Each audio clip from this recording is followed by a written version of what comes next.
In your 50s, the quality of your marriage is a much better predictor of you being able to live to your 80s than your cholesterol levels. Relationships are more important for happiness than fame, wealth, physical appearance, career success, sexual prowess, any of those things. When your career ends, when the six-pack is just a memory in some old photographs, well, nothing other than relationships truly matters.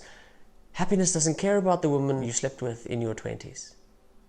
People with strong, healthy interpersonal connections are more likely to experience physical and mental well-being at every age, and much more likely to live longer and have more healthy lives. Close relationships with family and friends and long-term romantic partners provides a sense of belonging that is vital for emotional well-being. Now, before you dismiss this as something that's just relevant to old people, consider if you want to be an old people. And what kind of old people do you want to be? You see, part of the challenge is that it's so much easier to focus on the here and now, the myopic desires we have today, and especially in our societies where there are so many narratives telling us now how to achieve the good life. It is hard to keep our priorities straight. It's so easy to become consumed by material possessions, status, power, the next promotion, and your physical appearance. You know, the surface level things, the now.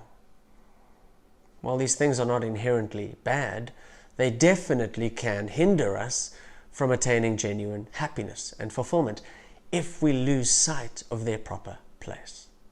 We grapple, we wrestle between the overall big picture dream and the short-sighted desires right in front of us, long-term flourishing or immediate gratification. Understanding what motivates us in the present but also for the future, well, that's crucial for building the good life. And this is where Abraham Maslow enters the picture. One of the most famous theories of motivation is Maslow's Hierarchy of Needs. It suggests that people are driven by certain fundamental needs that work in a hierarchical order, like a pyramid. As we satisfy the more basic needs, we are released to be motivated by the higher order needs. There are 5 levels to the hierarchy, which fall into 3 basic types of needs. Our most basic needs are physiological. The need for food, water, and shelter. When these are satisfied, the need for safety and security start driving us. These 2 levels are the basic types of needs. But once we are safe and secure, well, then our psychological needs come into play. And the most fundamental needs here are our need for belonging and love, to have relationships that we feel psychologically safe in and valued in. So this theory, one of the most widely held theories, shows us that our psychological needs are rooted in our need for relationships. And this becomes immediately important for us as soon as we know that we are safe and will survive. And it is only once we have these needs of love and belonging met that we can actually progress onto esteem needs and self-fulfillment or self-actualization.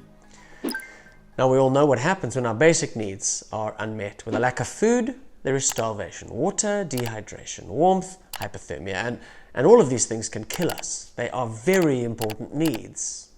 They're urgent, so they must be met when they are felt. It's right to drop everything and figure them out. When you need a roof over your head, it's not the time to be saving for retirement. But once those lower order needs are met, well, then you do start needing to have the higher order needs met as well.